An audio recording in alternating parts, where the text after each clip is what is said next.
আসলে মাকে বহুদিন বলেছি, অনেক ছেলের জানা আছে, আপনারও জানা আছে। কথাটা পুনরায় বলে এটাকে আপনার কাছে শক্ত করতে চাচ্ছে। শুনুন, জাবের বলছেন রাদিয়াল্লাহু তাআলা আনহু, আমরা একদা রাসূলের সাথে যুদ্ধ করে আসছিলাম, মদিনায় ঢুকবো। তখন আল্লাহ রাসূল বলছেন, এই থামো থামো থামো, তোমরা এখানে থামো, রাতে সকালে বাড়িতে যাব। তো আমি জাবের বললাম, আল্লাহর নবী, আমি নতুন বিবাহ করেছি, আমাকে বাড়ি যেতে অনুমতি দেন। তখন আল্লাহ রাসূল আমাকে বলছেন, ও তুমি বিবাহ করেছ? বিকরা নাম সাইয়্যিবা, কুমারী মেয়ে বিবাহ করেছ না তালাক প্রাপ্তা মেয়ে বিবাহ করেছ? আমি বললাম, আল্লাহর নবী, আমি তালাক প্রাপ্তা মেয়ে বিবাহ করেছি। ওর বিবাহ হয়েছিল, তার স্বামী তাকে ছেড়ে দিয়েছে, আমি তাকে বিবাহ করেছি।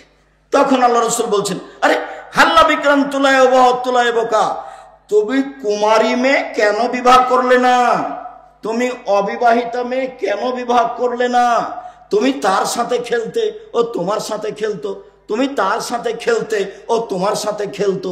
তখন জাবের বলছেন, আল্লাহর নবী, আমার আব্বা উহুদের যুদ্ধে শহীদ হয়েছেন 9 জন মেয়ে রেখে।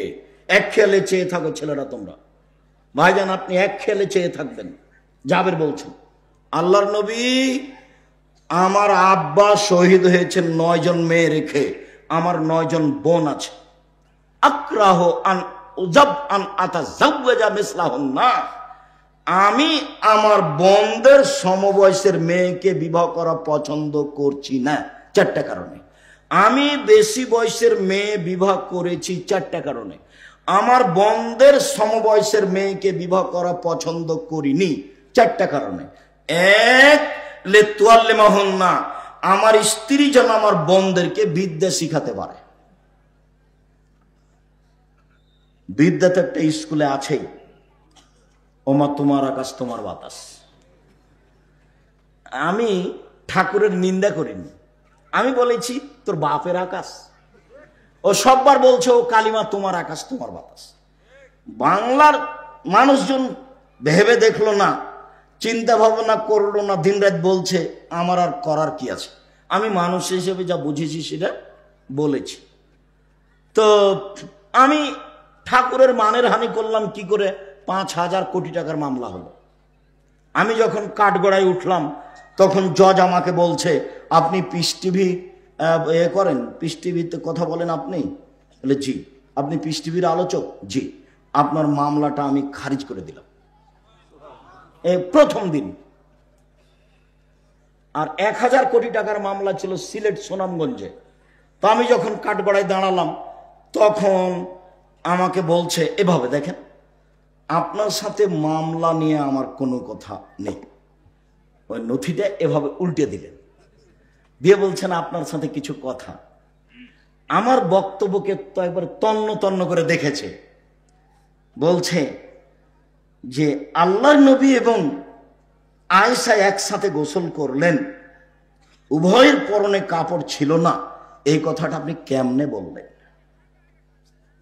কিভাবে বলতে পারেন? আমি তো উত্তর দিব না, কিছু বলবো না। আমাকে উকিল বলেছে, যাই বলুক মুখ খুলবেন না, এর নাম জজ, যেটা বলবে সেটাই হবে, মুখ খুলবেন না। চিরদিন আপনার কথা শুনেছি, আজকে আমার কথা শুনবেন দয়া করে। ঠিক আছে, আপনার কথাই শুনবো, মুখ খুলবো না। বলছে 1 বালতি গরুর পেশাবে কাপড় ভিজিয়ে দিলে তাতে সলাত হবে, এই কথা আপনি কেমনে বললেন? হোসেন আহমদ মাদানি শিরক করেছেন ডালিম গাছের নিচে বুখারী পড়িয়ে, আপনি এই কথা কেমনে বললেন? কথা কিন্তু হুবহু এরকম নয়, মানে কম বেশ করে বলা হচ্ছে। তো 16 মিনিট কথা বলার পরে একটানা 16 মিনিট কথা বললেন, আমি মুখ খুলিনি।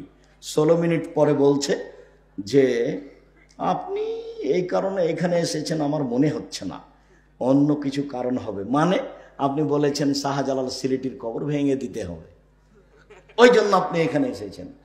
আসলে আপনি ঠাকুরকে বলেছেন যে তার বাপের আকাশ, এই জন্য আপনি আসেননি, ওই কারণে এসেছেন। তারা মানে মাঝারি মানুষ তারা। তো বললো যে আপনার কি জামিন মঞ্জুর করা হলো। উনি বললেন না যে আপনার মামলা খারিজ করে দিলাম, উনি বললেন জামিন মঞ্জুর করা হলো।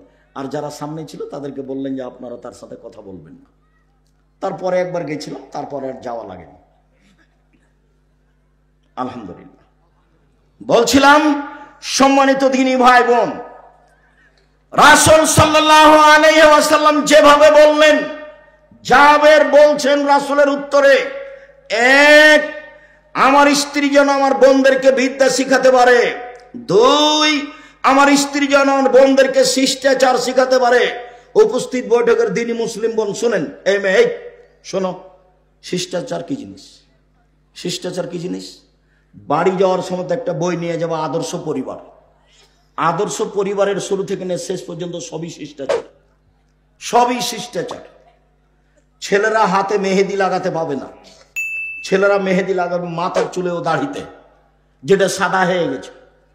মহিলারা হাতে মেহেদি দিবে, হাতে তো মেহেদি দিবেই, পায়েও দিতে হবে, হাতে ও পায়ে দুইটাতে দিবে। তো আমাদের চাঁপাইনবাবগঞ্জে তার কথা ছড়িয়ে আছে, আল্লাহর নবী দাড়িতে মেহেদি দিয়েছিলেন, সেই জন্য পায়ে দেওয়া যাবে না। কথা যে মিথ্যে, ঠিক আছে, আল্লাহ নবী দাড়িতে মেহেদি দিয়েছিলেন, কথা তো ঠিক। তো আল্লাহ নবী দাড়িতে তো আতরও দিয়েছিলেন। তো আল্লাহ নবী বললেন, হায়জলা ঋতুওয়ালা মহিলারা যখন ঋতু থেকে পবিত্র গোসল করবে তখন লজ্জা স্থানে আতর ব্যবহার করবে। তো আল্লাহ নবী দাড়িতে যে আতর লাগিয়েছেন, এবার সবাই মনে হয় কথা ধরতে পারেননি, আবার বলবো নাকি? বলবো, আল্লাহর নবী দাড়িতে মেহেদি লাগিয়েছেন, ভালো কথা। আমরা বুঝলাম যে সেই জন্য মেহেদি মহিলারা পায়ে লাগাবে না, দাড়ির একটা না, মেহেদির একটা সম্মান হয়ে গেছে। তো আল্লাহ নবী বলছেন যে যাদের হায়েজ হয়েছে মহিলারা, ওরা যখন হায়েজ থেকে গোসল করে পবিত্র হবে তখন আল্লাহ নবী বললেন যে ওরা যেন লজ্জা স্থানে আতর ব্যবহার করে। তো আতর যে আল্লাহ নবী দাড়িতে লাগিয়েছেন, এইবার তার মানে হলো এই লজ্জা স্থানে না লাগানো জিনিস, দাড়িতে লাগানো জিনিস লজ্জা স্থানে চলে, সেটা যদি চলে তো পায়ে কেন চলে না? কথা এরকম নয়, কথা হলো এরকম যে দাড়ি পেকে গেলে মেহেদি লাগাতে হবে। মেহেদি একটা জিনিস, এর মান বাড়লো কমলো এটার বিবেচনা করা যাবে না। আতর হচ্ছে একটা জিনিস, পুরুষেরা গায়ে হাতে মুখে মাথায় লাগাবে, আর মহিলারা ফরজ গোসলের পরে, ঋতু থেকে গোসলের পরে লজ্জা স্থানে লাগাবে। এটা হলো রাসূলের নিয়ম, আদেশ। এইটাতে আতরের মান বেড়ে গেল, এই কথা ভুল। এখন একটা ছাগলের বাচ্চা কুকুরের দুধ খেয়ে বড় হয়েছে, তখন মৌলানা সাহেবকে জিজ্ঞাসা করেছে, মৌলানা সাহেব এই ছাগলের গোস্ত খাওয়া যাবে কিনা? তখন মৌলানা সাহেব বলছে, এটা কথা হলো নাকি? হ্যাঁ, ওটা কুকুরের গোস্ত, কুকুরের দুধ খেয়েছে, ওটা হারাম। তো বেকায়দা হয়ে গেল। তাহলে পশু প্রাণীর উপরে কি কোরআন হাদিসের বিধান আছে? পশু প্রাণীর উপরে কোরআন হাদিসের কোনো বিধান নেই। ও পায়খানা খেয়ে বড় হোক, না হলে ঘাস খেয়ে বড় হোক, ওটা পশু প্রাণী। ওর জন্য প্রজনন পদ্ধতি, গবাদি পশুর উন্নয়ন ষাঁড় দিয়ে করতে হবে, এটা ভালো। ষাঁড় দিয়ে যদি না করেন, তার উন্নয়নের জন্য যত পথ আছে সবই করেন, কেননা তার উপরে কোনো কোরআন হাদিস প্রযোজ্য হবে না। এটা ভুল হিসাব। সম্মানিত দ্বীনী ভাই বোন, বলছিলাম রাসূল সাল্লাল্লাহু আলাইহি ওয়াসাল্লাম মুখের উপরে জাবের বললেন, এক, আমার স্ত্রী যেন বিদ্যা শিখাতে পারে, দুই, আমার স্ত্রী যেন আমার বোনদেরকে শিষ্টাচার শিখাতে পারে, তিন, আমার স্ত্রী যেন আমার বোনদের মাথার চুল চিরুনি করে সাজগোজ করে যত্ন করে রাখতে পারে। মায়ের যত্ন কে নিবে? বাচ্চার যত্ন কে নিবে? মা। কাজের মেয়েকে দিয়ে বাচ্চার যত্ন নেওয়া ঠিক নয়। জায়েজ, আমি না জায়েজ বলিনি, তবে সব সময় বাচ্চার যত্ন কে নিবে? মা। তার মাথাটা চিরুনি করে দিবে মা, তার কাপড়টা পরিষ্কার করে দিবে মা, তাকে গোছগাছ করে রাখবে মা, তাকে ঝকঝকে করে রাখবে মা, তার গায়ে পাঞ্জাবিটা পরিষ্কার করে দিবে মা, তাকে ডান হাত আগে ঢোকাইতে বলবে জামাতে তার মা। সব শিষ্টাচার তার মা পালন করবে এবং বাচ্চাকে যত্ন করে রাখবে। যখন বাচ্চাকে দুধ খাওয়াবে তখন মায়ে বিসমিল্লাহ বলবে। মা যদি বিসমিল্লাহ ছাড়া বাচ্চাকে দুধ খাওয়ায় তাহলে যতবার খাওয়াবে ততবার শয়তানে দুধ খাবে, খাবেই খাবে। আল্লাহর নবী বলেছেন দুধ খাবে শয়তান, অতএব খাবেই খাবে। মা যতবার বাচ্চাকে দুধ খাওয়াবে ততবার মা কি বলবে? বিসমিল্লাহ বলবে। মা যখন রাতে দরজাটা বন্ধ করবে তখন বিসমিল্লাহ বলবে। মা যখন বাল্বটা অফ করে দিবে তখন বিসমিল্লাহ বলবে। যখন মা জ্বালানটা বন্ধ করবে তখন বিসমিল্লাহ বলবে।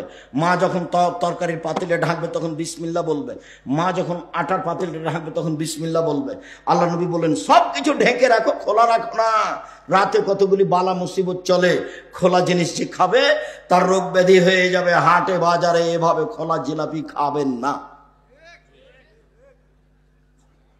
একবারে সপ্তাহ সপ্তাহ খোলা পড়ে আছে আর আপনি কিনে নিয়ে চলে যাচ্ছেন।